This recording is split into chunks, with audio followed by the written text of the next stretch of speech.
What's up, film fam, and welcome to the Film Room Podcast. My name's Dion, My name is Scott. and today we're doing the 1986 coming of age classic, Stand By Me. And if you're new to the show, first of all, welcome. We're not movie experts of any kind, but we do love movies. And we start off each episode with just giving our quick thoughts. We get our listener opinions, we break down the movie, and at the end of the show, we have something called the Filmies. So stay tuned for that. But with that being said, Scott, to get your quick thoughts, what'd you think of the movie? I loved it. This is my Mm. first time watching it. Is this your first time watching it too? Yeah, it's my first time watching it. Yeah, I'd heard of it. It's an old classic that has been referenced in so many Mm. later movies that like the train thing I'd seen a few times, and even the junkyard scene, like just stuff from this movie that has kind of been referenced before that I knew. I don't even know how I knew it came from this movie. Maybe I guess when we picked it, I watched the trailer and knew that that's what I was getting into. But Hmm. this movie was great, man. Like the Yeah, characters are so lovable. These four boys, man, you just want to see them succeed. Each of them has their own like trauma from home that brings them together and relates us to them. They're so well written. This it's crazy because like the story, there's not really that much that happens, yeah, but the characters are so strong and like the emotion is so good. I loved it. yeah. No, I agree. And sometimes I feel like those are some of the best movies too. When it's like they're not really doing much, it shows you it's just how powerful like the script is and like how Mhm. powerful the dialogue is. Where it could just be two dudes just like driving and then like going or just going somewhere. Like them, they're going on an adventure, but it's not so much about what they're actually doing or where they're going, but it's the conversations and the things that happen like along the way. Yeah, and like those are peeks into again who these boys are Hmm. and the trauma they have, the relationship, the bond that they have with each other through that stuff, and like just through those conversations is more and more that we're learning about them, and it's just so I don't know, it just hits me. Yeah. It's so good. It's so good. No, for sure. I think there's definitely a little element of um, it's funny to say nostalgia because we've never seen this movie, but like these kids, even though they're in the 50s, it doesn't seem that far off from like how kids would act like in the 2000s or whatever, like Hmm. our era. Like some of the things they're saying to each other and doing, I'm like, I said some of those things to my friends, or we goofed around, making mom jokes and stuff like that. Like I feel like that's just like a timeless thing. Yeah, 100%. Yeah, just making fun of each other. Even just the whole what they're doing is they're just walking around. They're going to see a dead body, right? Yeah, Whereas I never did that, but like we would yeah, like when I was a kid, we just go walk around and we had no plan. We weren't going yeah, anywhere. We weren't doing anything. We're just walking around because we have nothing to do and we're just hanging out. And like you say, we're making fun of each other. They're in the junkyard and they're just like, "Oh, I'll race you to the car over there," and then they just do yeah, it. Like like it's the dynamic of these boys is so perfect. You're right that it's nostalgic. Not that we've seen the movie, so it doesn't bring back memories from when we watched it, but it just brings back memories from when we were that age and we were doing the same things. yeah. And it's crazy to see like how it's done so well where if it like I said these kids are supposed to be in the 50s and we grew up like when we were their age we would have been in the 2000s, so it's weird to think that like 50-year gap and it's like wow, these kids are basically the same thing, like That's kids true. really Yeah. don't change. Honestly, yeah, it's totally true. They don't. We really don't. I mean, humans are humans, and there's Yeah, evolution, but that takes like yeah, millions of years, right? So like over a lifetime, yeah, we really don't change at all. And like even when one of them says a joke that's a little bit too far, and then they start fighting. There's yeah, Vern, like the one kid in the group that everybody just bashes on. Like it's so perfect. They're asking little dumb questions like what is Goofy? You know yeah. what I mean? Like Mickey's a mouse and Donald's a duck and Pluto's a dog. What the hell is Goofy? Like all these just it doesn't make not that it doesn't make sense, but it's just a useless question Yeah, that just but fills time and is just so much fun. yeah, they're just such curious questions, like just asking why about everything. It's like, why is this? Like, why is the sky blue? Just True. because it is. You know what I mean? Like, it's just like because my brother used to do it all the time. He used to ask why to everything, like things that like are just like, why is this? But why is that? Why? Because kids are just curious and they start thinking about things. They ask the questions because, like I said, kids are curious, so they'll just ask questions about like anything. Because just like, yeah, I'm just learning everything. I want to know why, and it's just that's the thing with these kids. It's as you were saying too, like as the movie progresses every little thing is like a peek into their lives. And I feel like it's not, they don't have to do it through flashbacks. There is some flashbacks, but just from you seeing the way they act, at least like all the kids that aren't Gordy, they don't get flashbacks, but you can kind Yeah. of see, you can kind of understand their family dynamics just from the things that they say and stuff like that, which is, it's, yeah, it's just so well done. Yeah, some of them is you're right. It's kind of like an untold. You can piece together kind of what they're like, but also some of them they get like a story. So Yeah. for Chris, like the leader of the gang, right? We get the story of when they thought he robbed the milk, and they're like, "No, you're a Yeah. Chambers boy." They just assume that it's me. So they and his brother is a bully and a bad guy. So like Yeah. we still get information about kind of his trauma at home and what his dad's like. And then there's Teddy, who his dad was abusive to him. His ear that got Hmm. burned. So like you're right. We don't get the flashback, but they still tell us stuff. The Yeah. only one They is give us Vern. enough. Yeah, Vern. They don't really tell us anything about him. Yeah, that's true. To me, he's I'm just the sure. lovable idiot. Yeah, no, basically, like the most innocent out of all of them, Yeah.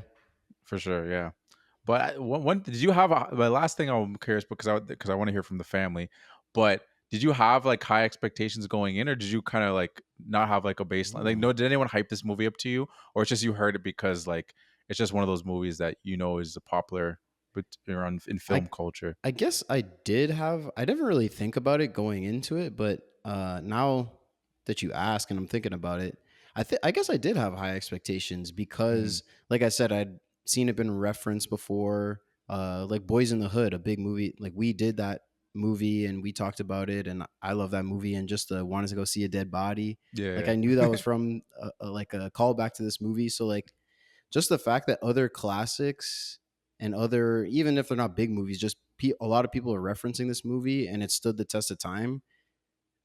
To me, I was like, okay, there's got to be a reason for this. Like, it's yeah. got to be good. So I guess I did go in with high expectations. Yeah. Yeah, I kind of did too, and it shows it met my expectations. Like the movie's awesome. So Yeah.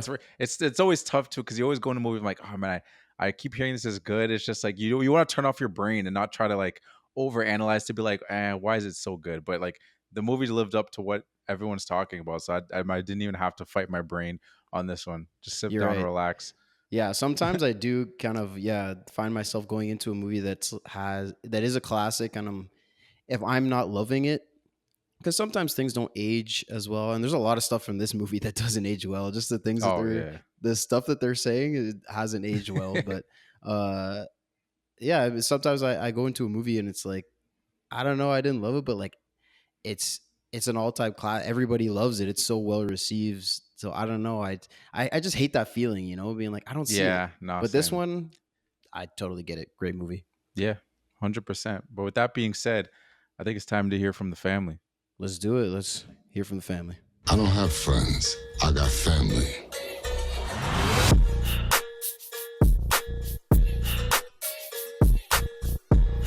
All right, so this is the family meeting. So if you're new around here, welcome to the film family. The film family is everybody that's a part of this podcast that listens, engages, and right now is when we get the opinions from the film family. And this week on our Instagram story, I asked the question, what do you remember most about this movie? Because it's an old one and all-time classic, I wasn't gonna ask people like, "Do you like it?" Just so I don't know. Yeah, I just wanted to know kind of what stood, what stood but stuck with them. stuck. Stuck That's the with word I'm them. looking for. Stuck Yeah. with them. Yeah. So we got I got you. Onisha, who said Okay. the Ooh. leeches scene. Dude, Yeah. there was a lot of leeches on them. There Like was a lot of leeches. it was funny because like when they take their shirt off, you can clearly see on the back that's just like stickers. Like Yeah, yeah. it doesn't look great, but Yeah. when they're pulling them off their body, that kind of looks pretty Yeah. realistic. No, And it so did I don't look good. know. I don't know what. No, that scene did. I didn't. There was like there's certain scenes like you said that you heard of references or maybe you've seen like clips on stuff. I didn't know about that scene. So when that scene came down, I was like, oh man, like that's the scene surprised me. And then obviously him going into his pants and getting out, like Yeah. that didn't make any man shiver. So Yeah. I that mean, definitely there is a was a lot of memorable scene. blood on it too. Yeah. So Even just the fact that they all just jumped in that water, and it was kind of funny right at the start. Like he tests it with a Oh stick, yeah. and then it's like, oh, it's not that deep. We could just walk, and then they all fall in, and then they Yeah, that immediately was just good. start fighting. Same thing. They're just boys being Yeah. boys, No, just hundred scrapping. percent. It's so good.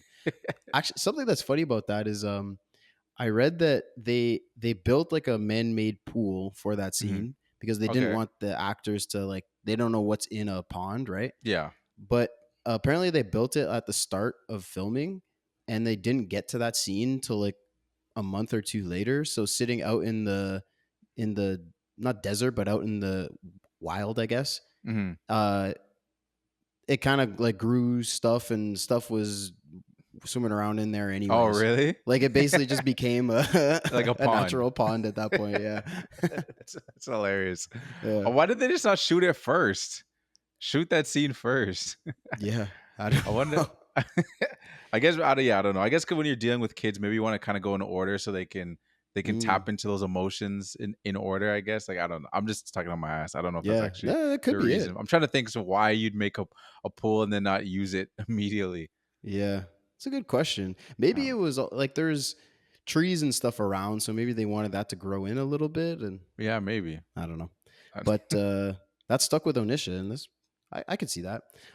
We also got our boy Kobe, no relation. Hey, no relation. All right, no No relation. relation Kobe, yeah. He said he's never seen or heard of it. I was surprised he said he never Oh, heard of all it, right. but he's never seen it. That's fair. So he might have Mhm. to tap in this week. Tap in, bro. I hope. I mean, Okay, you got to if I'm tap in, saying bro. this to you. If you've, I'm assuming if you're listening to this, you've now seen it. So I hope you did watch it. If you're listening, Kobe, and I hope you enjoyed it. Let us know what you thought about it. But yeah, Yeah, no. No, yeah, yeah, yeah. I suggest if you're listening to this and you haven't watched it yet, go watch it and come back. yeah, Because I want you to enjoy the movie first. I don't want we're kind of in spoiler territory. Again, this movie, it's kind of a weird movie. Like, is there really spoilers to this yeah. kind of You're movie? right. There's not Not like these really. twists or anything that like, oh, you guys ruined the movie for me. But you still should go watch it first and then come back and here I join the guess conversation. it wouldn't be spoilers in the sense of like plot points where it's like, oh, I didn't know Mhm. that that was gonna happen. I mean, we even just mentioned the leeches thing, like we didn't know that that was gonna happen. Yeah. But it would be more like as we're talking about and like mentioning our favorite parts of the movie and stuff like that. Where if you haven't seen the movie and then you go watch it and be like, oh, they talked about this scene at the campfire that they love, so now I'm gonna like lock in and realize why it's a good scene. Whereas if you're just going into the movie blind, you just watch it and take from it what Yeah. you take from it. You know what I mean? No, that's true. That's a good point. Good point. That's what we got from That's the all we got from the IG family film this week. family. All right, So that's fair. That's fair. Sometimes it's we appreciate anyone that leaves their comments or absolutely. gives us their thoughts. We love connecting with the family here and back, joining the conversation. So I guess that wraps up the family meeting for today. Hmm. I'm curious. Like we talked about how we both love this movie, and for me, honestly, when the movie first started, and they're like in the treehouse. I Yeah. wasn't sure if I was buying into to these kids. I don't know why. I think Really. they were kind of annoying me at first, to be brutally honest. I was just like, I was like, okay, I don't like how goofy are they going to be this whole movie kind of thing. I don't know why. As the movie progressed, I was on board, but like I'm curious to see, like, were you on board for them the whole time? Were there parts of this movie where like you weren't 100% on? Like, was there a point where like, okay, now I'm what was the point when you're like, okay, now I'm on board for this movie. Yeah. I see where this is going. That's a good question. I think, I mean, just in the sequence of events, I would say probably kind of around the when they get to the junkyard, because that's Okay. the first like hitch in the road that you could say in their journey when they're not just Hmm. walking. But I don't know. That's an interesting point you made about like in the treehouse because I didn't really think of it, but now that you mention it, I guess I wasn't like I wasn't annoyed by them, but I wasn't fully bought in. I mean, it's the start of the movie, you know. I'm Yeah. like, of course, I'm not gonna know everything about these guys right away or anything, but Hmm. it is a good point because like they're smoking already. I was like, damn, how are like this? I get it, it's 1950, but these are literal children. This is crazy Yeah. that they're smoking, and yeah, they're making fun of each other and stuff. But I guess because we don't understand the trouble at home and stuff like that, that's what really like grounds Yeah. these characters and makes us feel for them. So without that, they kind of just seem like annoying kids, just because kids are Yeah. annoying. So that's a Yeah. fair point. That I think, yeah, that I think that's where I was coming from as that opening scene was happening. I was like, ah, man, I don't know if I'm brought onto these kids. I also didn't realize. how wild these kids are going to be talking. I Yeah. thought it was more like when I heard about this movie, I thought it was like a. I think it actually is rated PG, which is kind of crazy to think, considering all the Mm, things that are said in this. Cause I swear I saw PG, but I also saw like 14A on another thing. But I feel like ratings have changed from the 80s to yeah, now. that's Like a good question. I actually let me look at. I swear I saw Uh, it was PG somewhere. I just googled Stand by Me rating, and it's giving me like reviews, like Oh, stars, okay. age rating. Hmm. There we go. R. Yeah, it's rated R. Oh, rated R. Oh, PG. Oh, I Interesting. guess it depends where you are. Yeah. In So the yeah, it's one of U.S., those it's things. I guess depend. R. I'm seeing Damn, PG in Canada. Yeah, it depends where you are, I that's guess. such a big difference. That is a big R over there and yeah. PG over here. Damn. Yeah, you're right. That is a big difference. Because yeah, the things that they say are pretty wild. Yeah. No, I think to me, like I agree about the junkyard like scene. I think that definitely was like a big turning point. I think Yeah. for me, it might have been when the first train dodge was before that, right? Yes. If I Yeah, remember, when he yeah, wants to dodge it and then he pulls him away. yeah, because it got really real in that moment where I was kind of wondering. I was like, I don't know what you took from that scene. Like, do you think he actually Mm. like do you think that was almost like a suicide attempt or something? Like he was pushing so hard. Like, why was it so important for him to do the train dodge? Like, do you think of anything more of that Yeah, I when that think scene was I progressing? was thinking kind of what you're saying. Like, is this guy trying to commit suicide? Like, is he? Mhm. I don't even know. Had we learned much about their home life at this point? I don't think we Well, had. I think the only thing we learned about Vern was the ear thing at that point.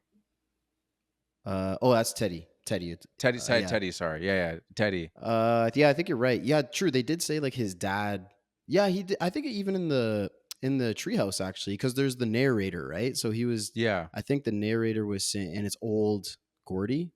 I think yeah, he said, yeah, Vern, his dad, pushed like burnt his ears. So I think we did get a taste of yeah, okay, his life at home isn't very good. Then hmm, he's doing this thing with the train, and he's like, yeah, I'm gonna dodge it. And at the start of it, I was like, okay, this is again just boys being boys. Like you see a yeah, train, you're like, oh, I'm just gonna do this cool thing. But then yeah, he really gets seriously mad about it yeah, when Chris pulls him away, and I that did cross my mind too. I was like, was he trying to kill himself? Because Chris even asked, like, what are you trying to kill yourself? And he doesn't yeah, say. I was almost like expecting him to be like, don't even ask me that or something, or yeah. but they kind of just say nothing about it, so they leave it in the dark. But I don't know. That was the scene that just grabbed me because I was like, oh, Yeah. now this is like really getting like serious. Like they're just like they're walking, they're cracking jokes, they're singing along, kind of thing. But it was in that moment that I was like, oh snap! Like I don't know how dark Teddy's gonna get. Like I don't know. And Chris was like actually, I think it was to me it was also interesting just to see the empathy because Chris just from like his appearance they just kind of show him like he's like the badass kid from the group kind of thing. So then when Yeah. he saved him was so concerned. I'm like okay, like there's empathy, like these guys care for each other. So like that I think that was the moment I was locked in because I was like okay, there's a bond here between these kids and like this is just the beginning of we're gonna definitely gonna get more from them. Yeah, that's a good point. Like Chris, you're right. He's introduced and he's a bad kid. He's got the cigarette pack like under his sleeve, and Yeah, they're just all bagging on Vern and stuff. So you get an idea that he's not great. But then there's even before they leave, they show us that he has a gun, right? So that's another yeah. thing where we're like, oh snap! Like this, is he a bad kid or like what's the deal with this guy? But Mm. as the story progresses, we understand like he's the leader of the group and he's like looking out for all these kids, which is Yeah. crazy because they don't have the father figures at home. And he even says it later when he's talking to Gordy. He's like, a kid can get real messed up if there's no one looking out for them. And if your Yeah. parents are too fucked up to do it, then I'll do it. So like the Yeah. fact that he's taken this like father figure position being a kid is pretty crazy. And we didn't Yeah. know about this, but you're right. This is, I guess, the first time where they're showing it like, okay, he actually really cares for these kids and they all care for each other. Yeah. And it's interesting too because like we only get a little bit of his brother where like we see him like when they steal like Gordy's hat and whatever, which I thought was something that was gonna come back around. To be honest, not like Mm. it ruined anything for me. Where I was like, they took his hat. I'm like, okay, he's gonna get his hat back later. There's gonna be some get back. We never even see the hat again. And like they established that it was like a really important hat. Like his brother gave that to him, Yeah. and then he passed away, and then we just never got it back. I I think that that scene is more for Ace Mm. and whatever his friend is, the It's bully. Chris's brother. Yeah, Chris's brother. Chris's Yeah, Chris's brother, older brother. Billy, I think his name is. I think you're. Yeah, I think it's Billy. Yeah, Anyways, I think it's more for them just to show that, kind of like you said, like they steal the hat and then nothing comes from it. It's like, so they stole it just to be assholes. Like they didn't even want the hat. yeah. You know what No, I for mean? They sure. they didn't take it because they wanted. They took it just because they could. Yeah, no, it's true. And I guess yeah, that just adds. It just builds on like your villain of the movie because it's like we know how much that hat means. So it's like well, they'll show you how messed up. Like he doesn't know what the hat means, but this is your reason to hate this guy Hmm. because he took that this important hat, and you know the meaning behind it, kind of thing. Yeah. Yeah, I Yeah, mean, right after they show us where Gordy got the hat, why it's yeah. important to him, like his dad was a piece of shit, man. Just Oh my literally god, just yeah, saying right up to his face like, "Man, your friends suck." And then when his brother dies, it should have been you. Like that's yeah. crazy. I know. But do you think that was real, or do you think that was just like he dreamed that? I think it Because was he woke real. up from a dream and saw that. I wasn't actually sure about that. I was like, is that what he thinks in his head? Mm, How his parents feel because they're so cold to him, or did that actually happen? Because I was like, part of me didn't want to believe that was actually said, because yeah. that's wild. That's a fair point. And you're right. It could be something that was, I guess, exaggerated in his head. But I mean, based on what we've seen from the flashbacks, it's not out of character for his dad to say Yeah, that, you know, and no, that's he for sure. when they're at that scene when they're at the The dinner dinner, and yeah. yeah, and he's like just asking his brother about football and then he's chewing his mom out just for asking about other things. See, you talk about girls and now he's all confused and he's just I mean your classic like 50s abusive dad. Oh I feel yeah, like it's 100%. pretty it was pretty normal at the time. No, 100%. Yeah, yeah. Him just like ragging on him because he's like, and then for him to writing stories and just asking, I was like, oh, did you hear that? Gordy wrote a story. He's just like, we're not even gonna give that any attention. Yeah, nothing. Well, what did you think of that dynamic? Like just with like the flashbacks of like how they portrayed Gordy with his parents' relationship. It was interesting that they made him the main character Mm, because in theory any of the four could like they all four could be equals. And I actually read that Stephen King, because this is based on a novel by Stephen King, yeah, novelette. Actually, I don't even know what that means. I don't know what that means either. But it's called The Body, and Yeah. in that movie or in that book, they're all kind of equally portrayed as main characters. Okay. But Rob Reiner, the director, said that he kind of attached himself to Gordy. He could relate to Gordy. He said he had a dad that was like overshadowing him Mm, with just like not intentionally, but just like was very popular and stuff. So he kind of had that shadow cast over him, like Gordy and his brother, the yeah. football star. So he related to Gordy and he kind of pushed him to be the main character through Okay. that. Yeah. Yeah. So yeah, I mean the fact that he's the only one that got flashbacks and the story's told mostly through him and he's the one that becomes the writer and is the narrator. Yeah. I don't know. I think it was an interesting choice. I mean, I think it was a good idea to make one of the boys the main character so that you Hmm. can have just the way the movie played out, right? You have the him age out and then he's narrating. So you could have a narrator that's just like an all-knowing narrator, but Yeah. I think this makes it a little more interesting. Yeah. No, it does. I thought it was interesting too, like the choice that they let you know. Like I don't know if you caught it, like at the beginning when he was reading the newspaper and it said that Chris Chambers passed away. So they kind of already Yeah. told us. We already know where this is leading. I feel like it could have worked with or without that. I don't. Did you think about that? Yeah. About them telling us? Yeah, I don't really have any major feelings toward that, to be honest. I don't love it or Hmm. hate it. I think Yeah. it's something that happens in movies from time to time and sometimes it can be like a spoiler, but again, we talked about like does this movie really have spoilers? Like even though you know No, Chris it's dies, true. does that really change anything about the movie? No, that's a good point. It really does. As I was going into the movie, I wasn't sure if it was gonna be where this thing where I was like, I don't know if we're getting an age jump or whatever it is, and then it's gonna be like, oh, they're gonna show us the death, and like with this, the movie's leading to his death, which it Mhm. wasn't that, but it was at first I wasn't sure if I was gonna like it, but as the movie progressed, we saw the full thing. I was like, okay, yeah, it actually didn't really affect the story in that kind of sense. This movie is like littered with just like symbolism and like and there's just so many different themes. And well, I'm curious, what was there any specific ones that like stood out to you? Friendship. Hmm. Friendship is 100% like the biggest one to me, that like these boys only have each other, Yeah. and this is just like literally a story about friendship. Like there's at every turn they're just relying on each other. They're all helping each other out emotionally as well. Like Hmm. there's Gordy, Chris, and Teddy all they each get their moment where they kind of like their trauma kind of comes out. Like Yeah. like Teddy when they're at the junkyard, right? And then Hmm. that guy's making fun of his dad. He's like, "Don't you talk about my dad?" And then he's Yeah. freaking out. He went to Vietnam and blah blah blah. And then he's crying after, and they're all picking him up, like, "Hey man, don't even listen to him." Like yeah, they're making fun of each other all the time, but they also know like when to be serious. And like my Yeah. friend actually needs to hear something nice right now. Hmm. So they're all like just the fact that they all lean on each other like that. And when we get the stories of those three again, we don't get much on Vern, Yeah. but the other three, when we get their stories and just to see how they pick each other up, I was like, man, this is a great buddy movie, great friendship movie.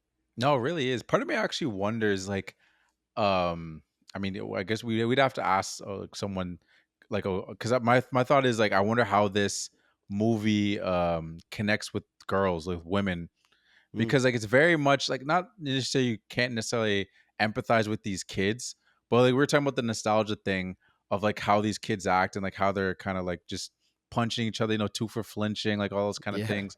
Like I know like girls don't really do that, so I wonder if there's a little bit of a disconnect in where maybe they don't like it as much as guys do. Maybe is this a guys movie? I don't know. yeah. That is a fair question, because there aren't really any women in this movie at Yeah, there all. really isn't. Like it's And you're right. Like even the like you mentioned the point of at the start in the treehouse, right? How they were Hmm. just kind of being annoying. Like all that stuff of them, the two for flinching and just sitting there throwing rocks in a can and all this stuff where girls don't really do that. Hmm. Not that they can't. It's just Yeah, a no. thing that guys do mostly. So like that stuff that appeals to us and has that nostalgic pull probably wouldn't for a girl. Hmm. I mean, emotionally, I'm sure they could connect to Yeah, these kids. Like 100%. all that Yeah, stuff would still be just as good. But yeah, maybe yeah. I don't know. that's a good point. Yeah, I don't know. We'll have to throw that out there. But I just think I like to go on to add on to your point of like the friendship thing. I didn't expect to get like that empathy layer too. Like you were talking about how like they're looking out for each other and stuff. Like I figured it was gonna be like they're cracking jokes and stuff like that. But there's a lot of like heart to heart moments that they have Mm, with each other. Like we talked about like the campfire scene and just them kind of sticking up for each other and being like, oh, like bro, it's okay, like you got this, like kind of thing. Like it's I thought that was interesting, and I think that's again as the movie gets just layers of things that made me like the movie more and more. Where I was just like, yeah, these I didn't think it was gonna get this deep. I yeah, literally thought it was just gonna be like this. The people like this movie because it was like it's just like a fun like kid adventure movie kind of thing, and they're gonna be like telling cracking jokes.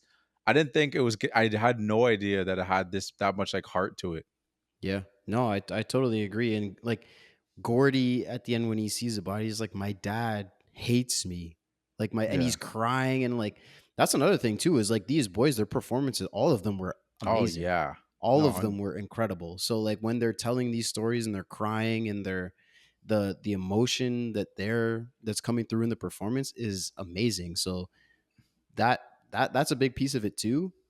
But the heart, I wasn't expecting either. And I mean, it also is like, you're like, I thought it was just a fun movie cracking jokes. It also Mhm. is that.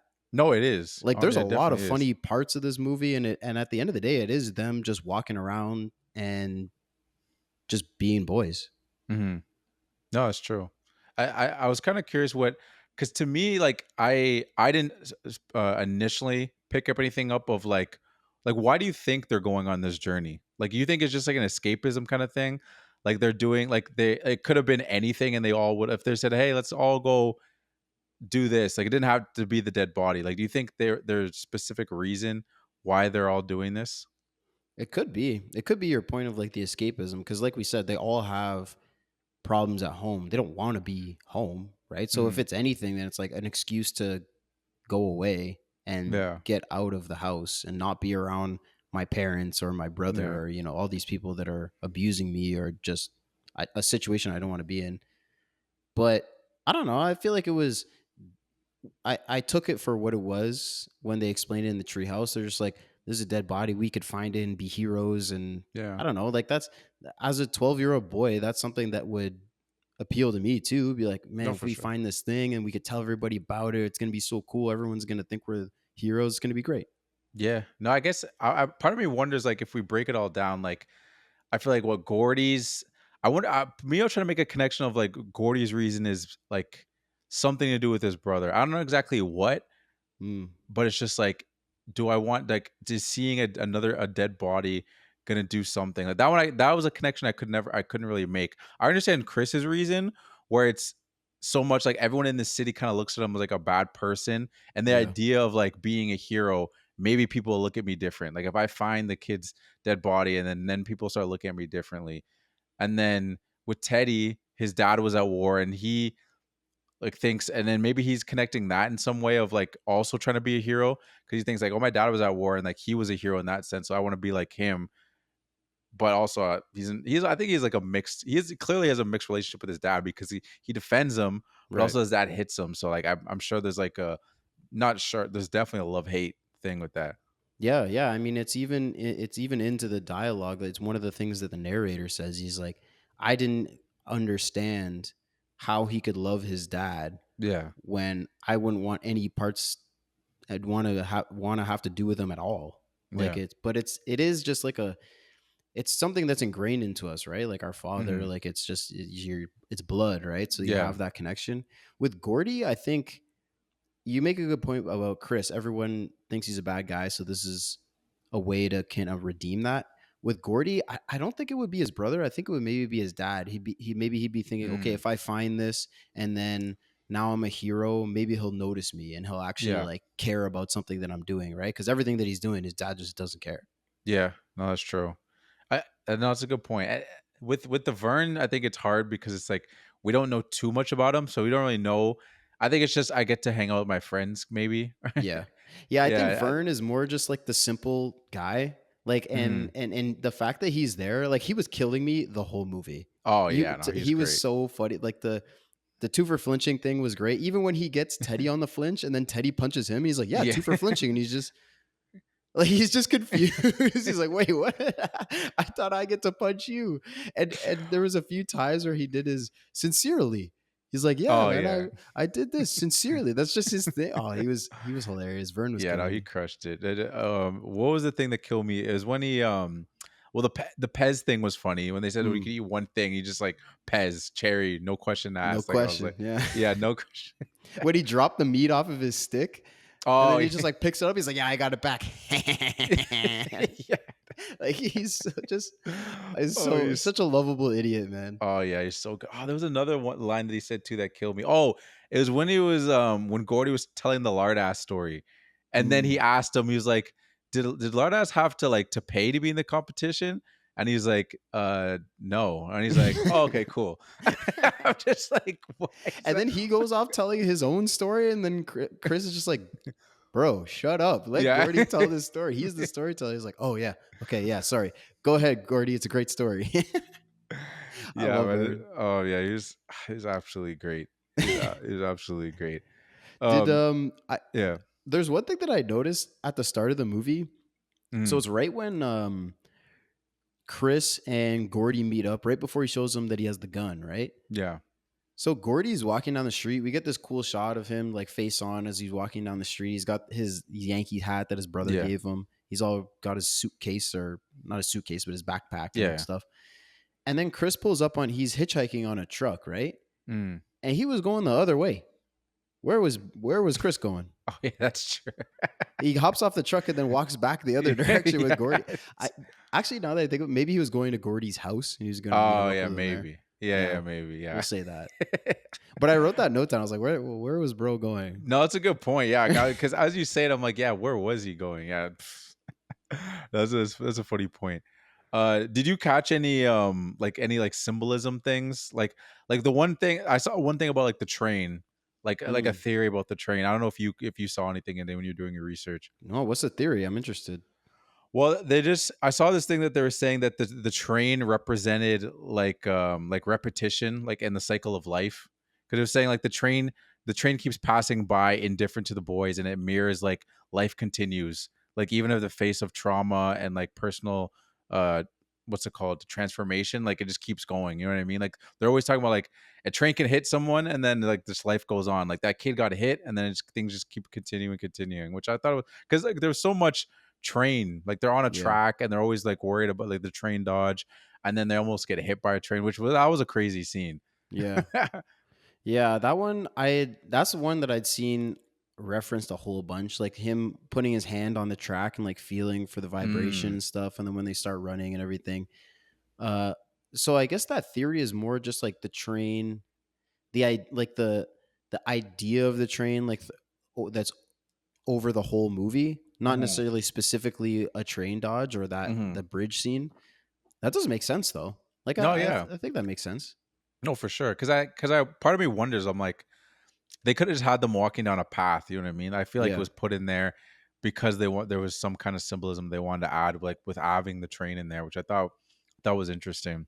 that is a good point. Yeah, but other than that, like to me, no, I guess the only thing would be the like the deer when he sees that I was gonna deer. say there's that deer scene. Yeah, Yeah, what'd you think of that? I guess I don't know if you I got didn't. anything from it. Yeah, I didn't really pull anything from it. I'm just thinking of it now off the top of my head. Like to me, that's kind of just like a good omen.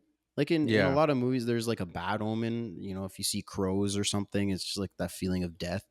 Mm. Whereas like a deer is kind of like a natural and pure and innocent kind of thing. So Yeah. maybe it's more the innocence of the boys, something like that. I don't know. Hmm. But then I guess there's the added point of like he saw it and then the narrative was saying like and I kept that to myself. Like Yeah. I didn't share it with them.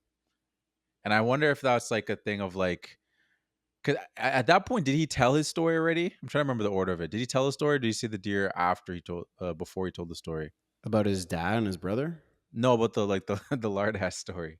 Oh, Was it did you see the deer before or after that? I think it was that was after. after. Yeah, because I the think it was Lardass after. story was the night of the campfire, and this was the Yeah. morning after. Oh, yeah, yeah. So part of me almost wonders because like his whole time, like he's scared to share his stories, right? Because he doesn't want. It's like that classic thing. If you're someone that paints, or you make songs, or whatever it is, like when you hold it to you and you think it's great. But then if you share it with someone and they tell you that like, oh, it's stupid or whatever it is, then you're like, damn.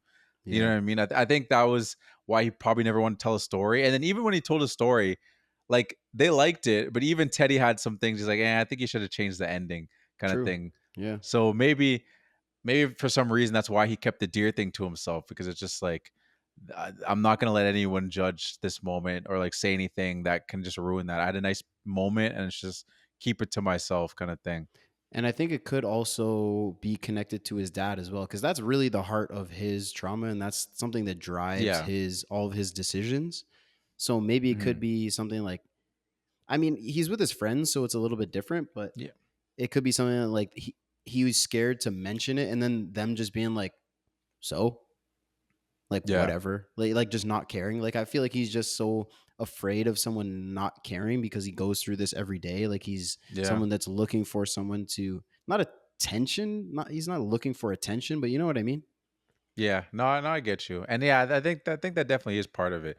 Like Could I be think that's a really good connection to be honest. Like I think that's exactly what it is because because the dad thing. yeah, I mean I think any of the decisions that these boys make is all driven by the trauma at home, because it's all serious stuff. Like we Yeah. see it pour out of them, like we talked about, and all three of them have their own moment where it comes out of them. So we can tell that this was really eating at them inside. So it was really important to them. It's not just, something that happened. This is like Hmm. a key moment of their lives, or a key part of their lives is driving their decisions. Yeah. No, for sure. Again, like I think I always go back and forth with this. I'm curious what your opinion on this is in the terms of like obviously when you watch movies and like you do like a somewhat of like a period piece, I guess, and you try to make it as authentic as possible. Sometimes like I think it's more so a nowadays thing where people feel uncomfortable with like having people talk or do things the way they would have. I think it depends on the kind of movie, but I feel like the thing that makes this movie feel so pure is like they're actually talking like I don't necessarily bad 12-year-olds, just 12-year-olds. Because 12-year-olds a lot of times they don't have filters. They'll just say like things they're not supposed to say. And I feel like that's another thing that with this movie that's it's like refreshing almost in that way. Where like I mean, for an example, of like you make a movie like in the 50s and there's like a black character and like they don't experience any racism, you're kind of just watching like, okay, like Yeah. I guess you don't want to put racism in the movie, but like now this just kind of doesn't feel the movie doesn't feel authentic anymore. Right. Yeah, yeah, that's a good point because yeah, this is the '50s. This is how they would have talked 100%. Like Yeah. you can't really change it. And I mean, the movie itself came out in the '80s, so Yeah. a lot of these things weren't that bad to say even then. Yeah. But you're right. It really it puts you in that time and Mhm. space, like which if not, like you say, it just kind of it can take you out of the movie. Yeah. Like if you're just someone that's not experiencing racism, or if them like sugarcoating curse words, it's just like it's just not real. Like I don't Yeah. buy this story, and that's the whole point, right? We have to buy what's going on here. No, 100%. And I think that's what adds so much to it and why I was like, oh, like these kids are going for it. Yeah, Like they're going for it. Like I don't even think they necessarily had to be bad kids to be talking the way they were. Like a lot of that stuff is just so 12-year-old. Just like again, yeah. like the mom jokes and all those things. It was like, oh yeah, it was just hilarious. And it wasn't only them; it was like the older bad kids too, right? Yeah, Like no, it's true. when Ace is racing the guy and he's in the oncoming lane and that truck is coming and then he forces him to swerve and then he gets ahead of the other guy and the guy that was in the car that lost is like, oh, he beat you again, and like peck her head or something. Yeah. Like it's just Yeah, there's yeah. so many of these. I'm so excited to hear what your best quote is because Oh there's my god, a yeah. So, bunch of incredible ones in this movie. It was just nonstop. I yeah. I could even like even the narrator had some good ones, man. Like I love the delivery that the narrator was constantly giving. It was just so matter of fact, monotone because he's Mhm. writing a story, right? Yeah. But sometimes like when he was writing about the dog Oh, yeah, in yeah. the junkyard is like thus a kid who had illegally scaled the junkyard fence might hear the dread cry chopper sick balls and it was just so monotone the way he said it was just hilarious. Yeah, those out though. That killed me too. The whole sick ball, like they built that up, and I'm like, yo, is one of them really gonna get got? Like, is that dog gonna get a piece out of their ass or something like that? Like, but yeah, no, that's the delivery on the whole sick balls thing was that killed me. It was absolutely Everyone got hilarious. some bars off in this movie. It was Oh, great. everyone got some bars, yo. And speaking of Ace, too, as you mentioned him, like that game of chicken, like they really were letting you know that Ace is that guy, man.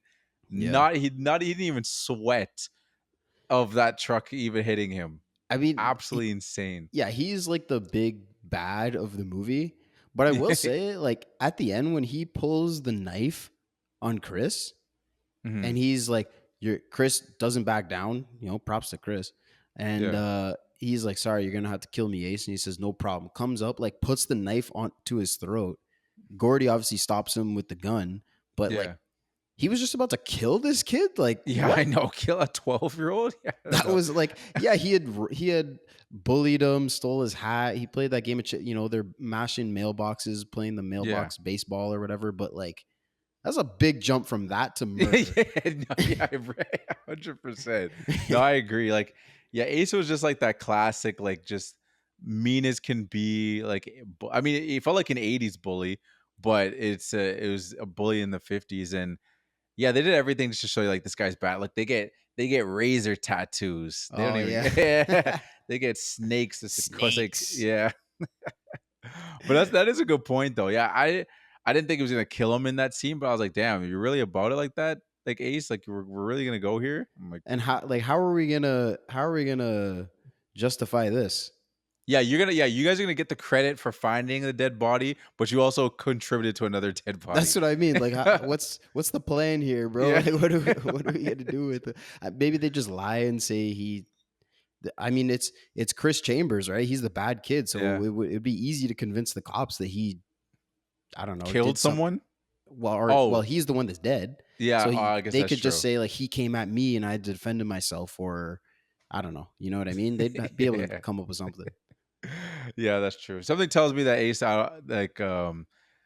wouldn't be as quick on his feet. I think he'd just end up in jail too, just Yeah, because like maybe. he doesn't seem to be the smartest bulb. But I think he was an interesting addition to the movie because part of me like thinks that like you still could have done that movie without him. But I guess everything was just leading to that final confrontation, Yeah. final like confrontation. But where you gotta get that Gordy's moment where like he kind of like bosses up, which was pretty dope. Mm. Like we're going into that. He's just like, we're gonna kill all of us. Not just you, Ace. I was like, Mm. That was tough.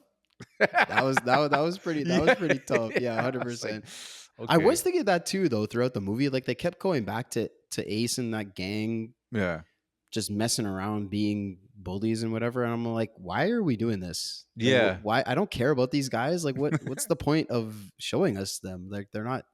And then when those other guys tell them about the body and then they're gonna go find it, and I'm like, okay, I guess they're gonna meet up. And then, like you say, it leads to this confrontation. But we could have got less of them. I Yeah. don't mind. Like, it's not like we No. got a ton of them, and it's not like a super long movie. Maybe if it was a longer movie, there would have been more of that. Mhm. So it's good that they trim that. Yeah. But like we could have got even less. Yeah. No, it's It was true. good what we got, but in theory we could have got less. Yeah. Yeah, no, you're right. And like you talked about how in the book I think they got more like from the other characters. Maybe there's more of Ace too. Yeah. Maybe he Maybe. had like a whole background that was more like interlaced with their stories too, where it made sense for him to be in there. It's not like it didn't make sense for him to be in the movie, but maybe there was more, especially since he's like one of the guys in his gang is Chris's brother. So I feel like there definitely is more of an element there with something. But Yeah, maybe it would have been like they show that he has some kind of childhood trauma or yeah, some kind of abuse at home or something that yeah, he's compensating for by perpetuating that and mimicking that to his friends and to just other people being a bully, right? So, yeah, but no, then if you do that, then you're kind of not redeeming him, but you're giving us something that we can empathize with him. And yeah. if you just want him to be the bad guy, then you don't do that. But I don't Yeah. know.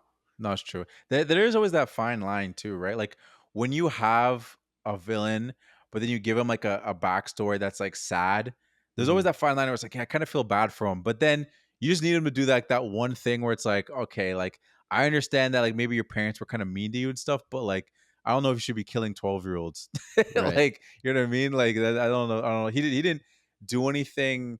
He's a prick in this movie for the most part. And like he looked like he was about that action, but yeah, I think it works in that sense of like we don't have to see like flashbacks of him. Then it's like, oh man, I feel bad for him. It's like, well, who do I feel bad for? Like I need to stick on one side. I need my good and bad. So we'll Yeah. keep him over there with that. But yeah, I wonder. Now I'm kind of curious, like to I don't know how long the book is, but I kind of want to read it now. Yeah. I want I to see don't how know. deep the book gets. I mean, it's obviously a good, I mean, it's a Stephen King book. This guy has made every single good story ever that's ever been made, which is like so many classics or just big movies that if I find out after, I'm like, based on a Stephen King book, I'm like, damn, this guy's insane, dude. Like this guy Yeah, comes you up know, with yeah. everything. It was funny when when we were watching the movie.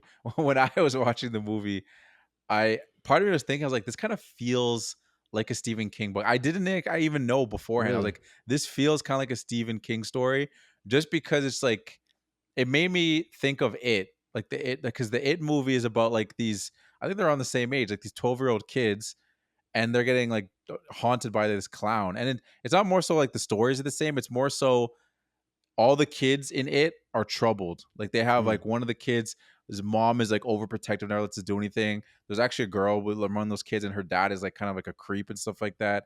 And then other dude like gets like the parents are mean or like hit him and stuff like that. So it's like it's funny. A lot of Stephen King books, the parents are horrible. I don't know if he had bad parents growing up or something, but like maybe he a did. lot of his characters have terrible parents, like Yeah. not redeeming parents at all. So it Maybe made me maybe he think did of have that. that, yeah, Yeah, in his real maybe. life. I mean, it's interesting because I read that he actually said that this is his favorite adaptation of any of his work. Oh, This really? alongside, he said it's level with Shawshank Redemption, Okay, which I yeah. didn't know was a Stephen King Oh, you story. didn't know? No, I didn't know that. Yeah, that one I actually knew, but like, yeah, and it is crazy. Like as we're saying, it's like this guy, yeah, Shawshank Redemption, freaking what's it called? This Stand by Me, The Green Mile is him also.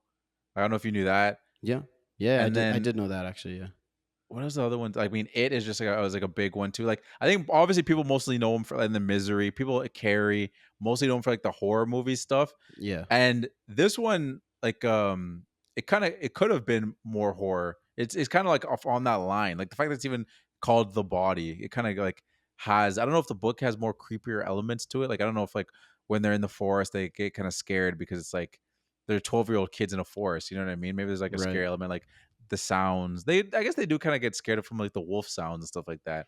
right. But it's not like a spooky movie at all in that sense. No, no, you're right. It definitely could have been, and maybe the book was more of that vibe. You're right. I don't know. Mhm. Um, but I mean, it definitely could. Like the ingredients are there for that to happen. Like 4 12-year-old boys on a journey alone to go and find a dead body in the Yeah. woods.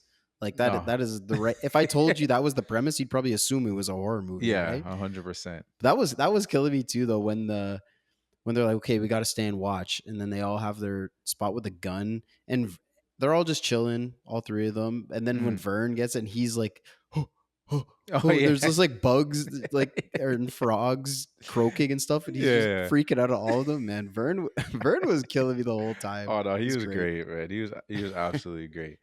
Um, did you have any actually, this is just like a fun fun question. Do you ever go on an adventure like this? Like, obviously not go to find like a dead body, but like when you watch this movie, was there like a memory as like a child that you remember like going on like this adventure that comes to your mind? Mm, I know I'm putting you on the spot. That's kind of a yeah, tough. not really, because No. not anything that was like an overnight thing. They're Yeah. all just like day adventures, I guess, where Mhm. and I never went that far. Like it would just be Yeah. me and my buddies just walking around or on our bikes or something, just kind of Mhm. biking around. But no, not really. Nothing comes to Okay. mind. Yeah, Why? yeah. No, that's Did you have fair. anything? I didn't have anything specific too. I'm kind of the same way. Like I just asked because it came to my mind. I was thinking like I don't know if you had anything, but like Mm, there definitely is those. It's that classic thing. It's just like we all get on our bikes, and we actually would like sometimes bike through the forest and stuff like that. Not necessarily to go to a specific like destination of like finding something. We did have like this one place like where it was we found this tree house. Like someone made like a tree house like in this tree, and that's where tree houses are. Yes, in a tree. yeah. And yeah, I don't know. We used to always go there, but then like it got taken over by like teenagers because sometimes we go up there and see like beer Mm, bottles and stuff like that, and we're like, oh snap! Like I guess our tree house got taken over. So and it was kind of far, so like that was like our only like adventure thing we would do. We just like bike all the way to the tree house. And we'd stop at the quickie. Like when they were putting all their right. money together, you get like airheads and stuff like that, and like little and like those straw, those little straw like Oh, with sour key things. sugar in Yeah, just a yeah, straw full of sugar is yeah. basically all it was. Basically, no, Yeah. 100%. So yeah, just seeing all that stuff, and then them like put all their money together made me think of that. When we be like, okay, what can we get? What can we get? Can Yeah. we get a couple airheads? Like those kind of things. Yeah, I guess mine would be more again, it wouldn't be like I was going to find something. Yeah. But me and we would always go. There was like these bike trails Hmm. through like a forest, and Okay. Yeah. we would just constantly do that. And then it's in the summer, so you get hot. So then we go to like, yeah, you go to Quickie or Giant Tiger or something. We're super Canadian. Yeah. And Yeah. and yeah, you just get candy and like a Arizona. I remember we'd always get Oh Arizona, man. Yeah. Yeah. Yeah. the iced tea, and yeah, that was the life, man. No, it really is, And man. Yeah. it's funny that you mentioned them pooling their money together because I have a note here. So he says 237 ain't bad. They get $2.37. Mhm. 37 cents. Yeah.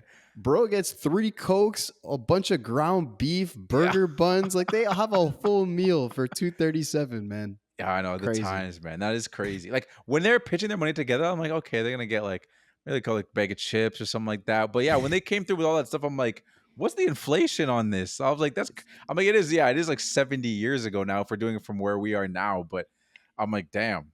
Because Yeah. like the way they were cheese at at was it Vern that only had six Vern. cents? Yeah. Yeah, Of course Vern it only was had Vern. What do you mean? yeah, exactly. No, 100% is Vern. Because he didn't find his pennies, right? Yeah, He that's buried the true. pennies, and that's how he found out about the body.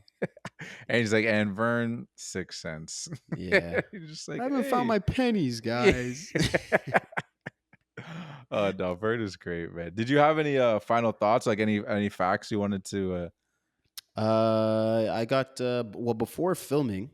okay. The boys spent 2 weeks together playing improv games, Mm, and they developed like a genuine friendship. So Will Wheaton, who plays Gordy, yeah. said, when you see the four of us being comrades, that was real life, not Oh acting. no. Like they Yeah, were yeah, yeah. like just all the stuff that we're talking about, them making fun of each other, fighting and running around and playing and all that stuff is just legit. They were boys. Yeah, that's crazy. I didn't see what's it called? I didn't see specifically that point, which is that's actually really cool that they had like these little like games and stuff that they saw. I saw that they were ad libbing too.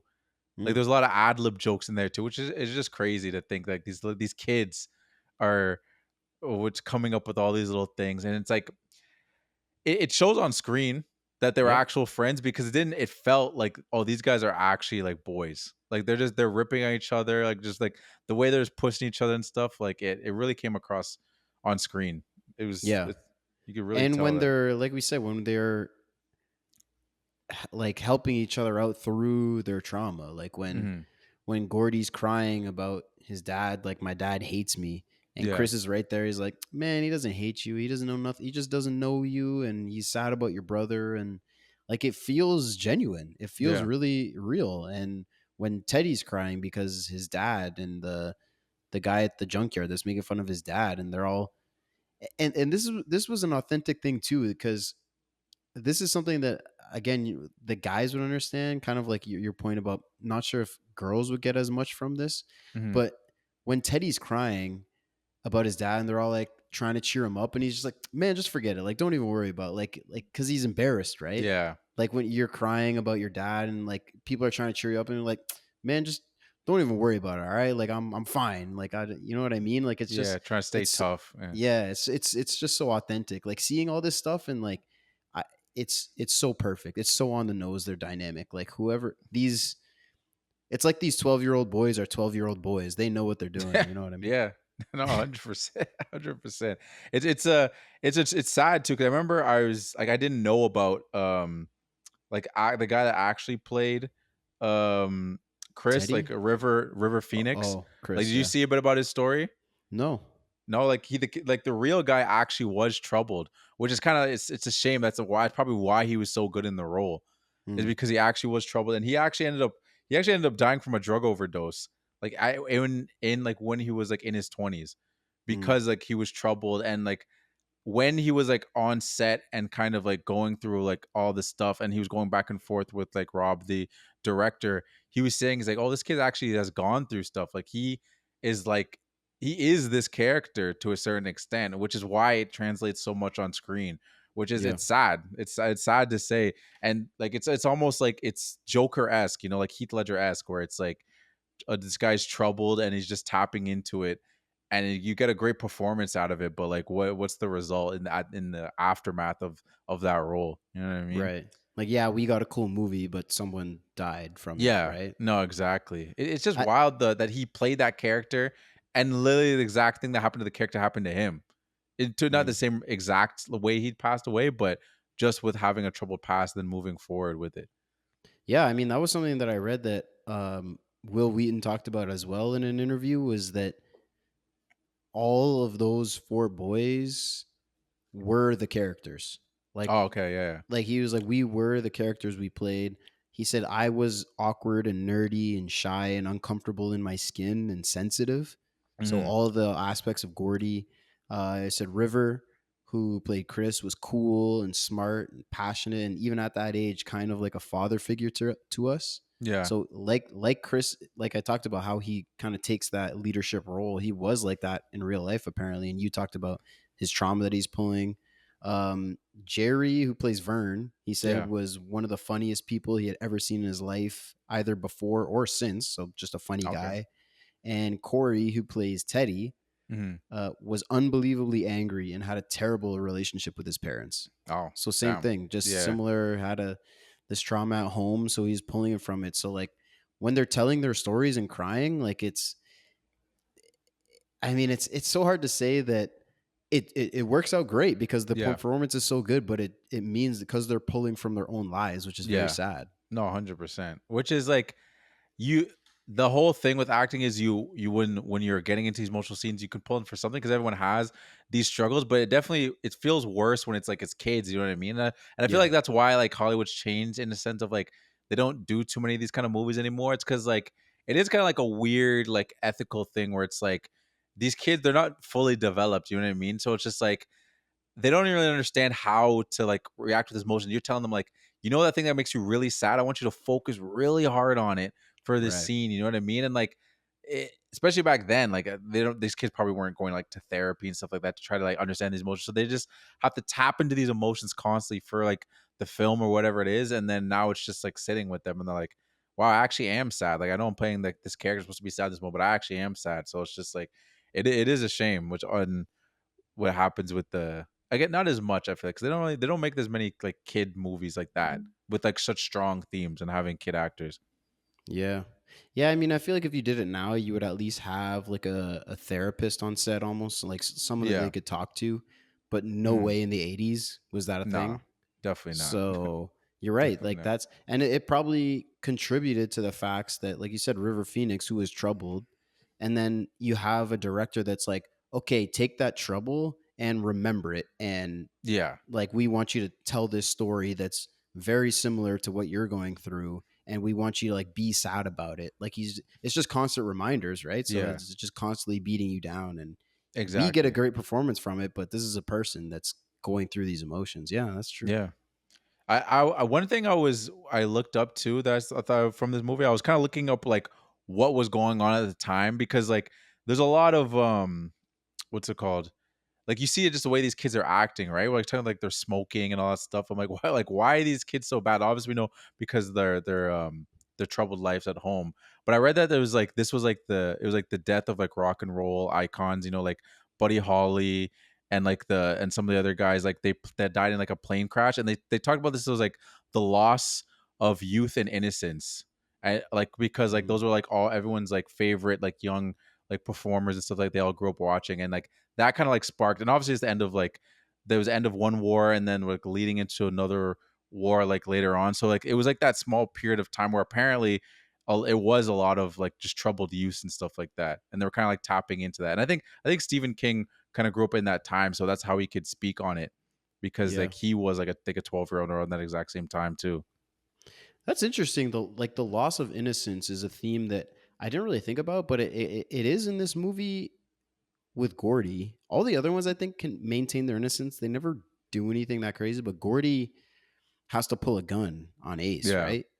To Mm-hmm. save his friend. So that he doesn't kill him, but you know that it Mm-hmm. still is like he had to do this threat in order to Yeah. save his friend. So like that is that loss of innocence, and it's interesting that you mentioned, you know, Stephen King living through this, and maybe he had trouble going up, like you said, all of his stories with crazy parents, Yeah. because to Rob Reiner, he said he kind of, to him, Gordy is Stephen King. Like he Mm. grows up to be the writer, right? And then he's Yeah. telling this story. So to from his perspective, he wrote Gordy becoming Stephen King, Yeah. and he's the one that had a loss of innocence. So maybe there is something there. I don't know.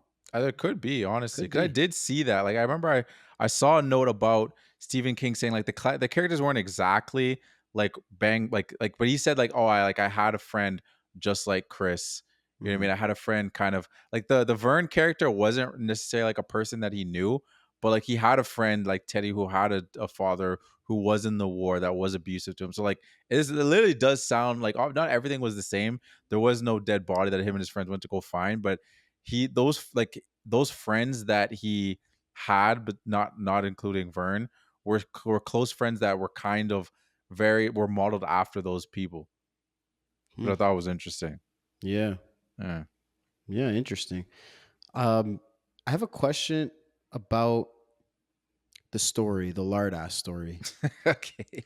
So he drinks the whatever castor oil or whatever in Yeah. the egg, and he starts throwing up and everything, and then everybody else starts throwing up, and they're all throwing up blue as well. I was like, like I Yeah. get why he's throwing up blue. He's ate a bunch of blueberry pies, but did they all eat blueberry pies? Like this doesn't That's a good point. I guess if you're that going, doesn't make sense. everyone gets pie or something. It's true. That wasn't explained. That's what someone should have asked. Mm. Yeah, that's the problem with your story, Yeah, Gordy. exactly. Well, All what of were them they with all the throwing up? Why are they yeah. all? Why are they I'm all throwing up blueberries? I'm gonna be on Gordy's side and say that everyone that comes to this competition or whatever, you get like a slice or something. You all get a complimentary slice, and then you go to your seat. That's just Okay. I'm just Okay. giving that to him. Fair. Fair. Um, and then I do have one more fact. Okay, I got one more too, so then we'll go off those. So I guess it's not even really a fact. It's just a shout out to Rob Reiner. He went on Okay. a ridiculous 6-year run. Yeah, yeah. So Oh, yeah, yeah. I know where you're yeah, coming so from. he starting with this Stand by Me, 1986, all time classic. Yeah, The next year, directed The Princess Bride, yeah, another all time classic. 1989, When Harry Met Sally. Then 1990 with Misery, yeah, and then 92 with A Few Good Men. yeah. That's wild. In 6 years, like That's a crazy run, banger man. after banger. That's That's a crazy crazy. run. Yeah, yeah. Shout out him. Shout out And he Rob, doesn't man. get any. I never hear anyone talk about Rob Reiner as like a top director. Never. Yeah, I guess. You know what? It's just because I feel like we're living in this era where it's like, which it's not realistic, but people more like put up like the quote unquote like perfect directors. You know what I mean? Where like they're very strategic. Back then, people were just like, if they got an opportunity to throw something out, they'll throw something out. So if it doesn't hit, it doesn't hit. Because like there's movies that like Spielberg and like Oliver Stone, or even if it's Brian De Palma. Like they'd have some movies that do really well, and then some movies that don't do really well. Some that do really well and don't really well. But now it's just like Nolan. I feel like Nolan and like Tarantino and those guys, like they hold movies to their chest. Like they don't even want to. I don't say they don't want to take risks, but like they're very more like, no, I'm going to make this Selective. movie. They're very more selective. So I feel like in people's eyes, it makes them better than those other directors, which is a debate for another kind of.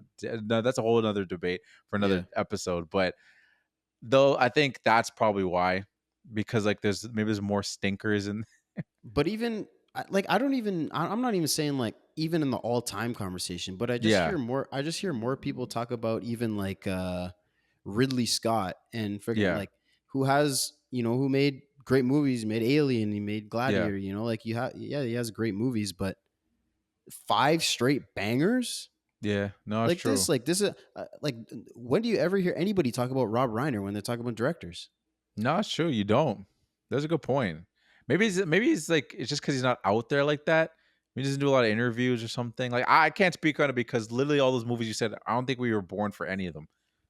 No, like I said, the 6-year run was from 86 to 92. So Yeah, so we weren't even born. So maybe people were talking about them a lot in the '90s and that's stuff like fair. that. But like as we were watching movies, like I'd never really heard his name in the 2000s and the 10s. I think that's probably what it is. It's just like our generation. I'm sure if we talked to someone older, they would be like, "Oh yeah, yeah." Like, but yeah, That's fair. yeah, no, I see what you're saying though, because yeah, you'd still think he just passed through. People would be like, "Why?" You think there'd be someone's like, "We should be talking about Rob Reiner more because he did this." You know what I mean? Especially because Stand by Me and like again, all the movies you just listed. I don't know. Like, but even like you mentioned Brian De Palma, like Yeah, is he making movies still? no, he doesn't. Yeah, no, it's And true. and I hear people talk about him, not a ton, but like I still hear people mention him. Yeah, no, Nobody's that's a talking good about. point. So we're gonna advocate for some Rob Reiner love. Like I guess we got yeah. we That's got what this to, man. podcast is. No, 100. Yeah, percent we're gonna definitely gonna do more of his movies too. absolutely. Yeah, Like all those ones you named. I don't know why we wouldn't do any of them. exactly. Yeah, all of them are. We almost did one for our March Yeah, Madness. We almost that's did right. Misery. That's right. It was in the March Madness. Didn't get picked. Did it? Yeah, I think it went up against the buzzsaw of Train to yeah, Busan, it did. and Train to Busan was washing everybody. Not like but Rush Hour though. oh yeah, but eventually we'll shout out you, Rob. I know you're listening. Don't worry, Yeah, we'll don't do one of your worry. movies sooner or later. And when we talk about directors, we will mention you, Rob Reiner, A hundred because percent. Stand By Me is A absolutely hundred great. percent. You killed I'm this. gonna get a book just right here. It's of Rob Reiner. I'm just gonna put it right behind me. Nice. Going Nice. for it. Yeah. I mean, Fincher could take a break. I didn't even know, like I said, that nobody talks about him, so I didn't really know what he looked like. So Mhm. when I was looking him up and I saw his picture, I was like, oh, it's that guy. Like he's an actor as well. So Yeah. he's in a bunch of movies, a bunch of TV shows. Like if you guys Google Rob Reiner, you'll probably know who he is. Oh, for sure. Yeah. And like I saw him, I was like, oh, it's that guy. That's like, and nobody, no love for Rob Reiner, man. I don't, maybe you're right. He's just not really out there doing interviews and stuff. But I don't know. I guess we're He not on the deserves right more we're not love. in the right circles, but now I want my algorithm to show me Robert Reiner's. I want to see all the Robert Reiner's love. Yeah, you're right. Yeah, I'm feed gonna me see the if he Rob Reiner content. exactly. I'm gonna join his subreddit. I don't know if he has one. We're about to create one. Yeah, we're Rob Reiner's biggest fans We're here. his biggest fans. The only other thing I had is just like it's a very small thing. It's just Kiefer Sutherland, like the guy that plays Ace. Which Mhm. again, it's to me, it's funny to see him in these roles because seeing him in this movie, and then there's another movie called Lost Boys, which is like a vampire movie, and he's basically I don't want to say basically the same thing, but he's a prick in that movie too. He's just a prick vampire.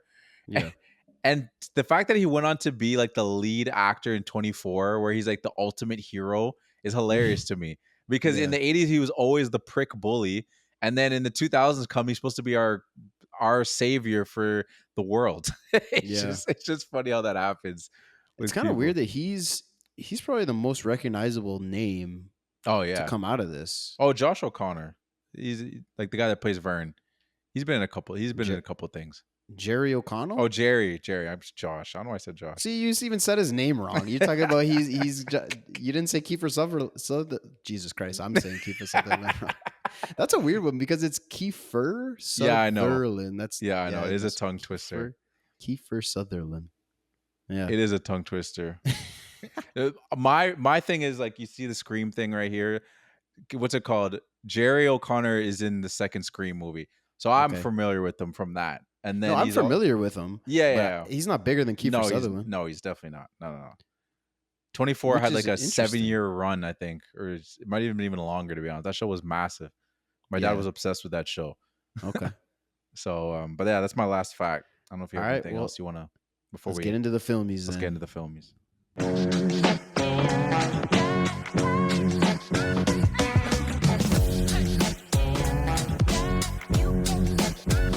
Yes, ladies and gentlemen, it is that time. It is Filmies time. So this is our award show.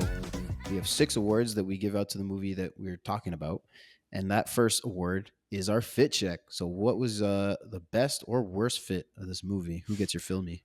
So mine goes it goes to Ace, as we were just talking about him.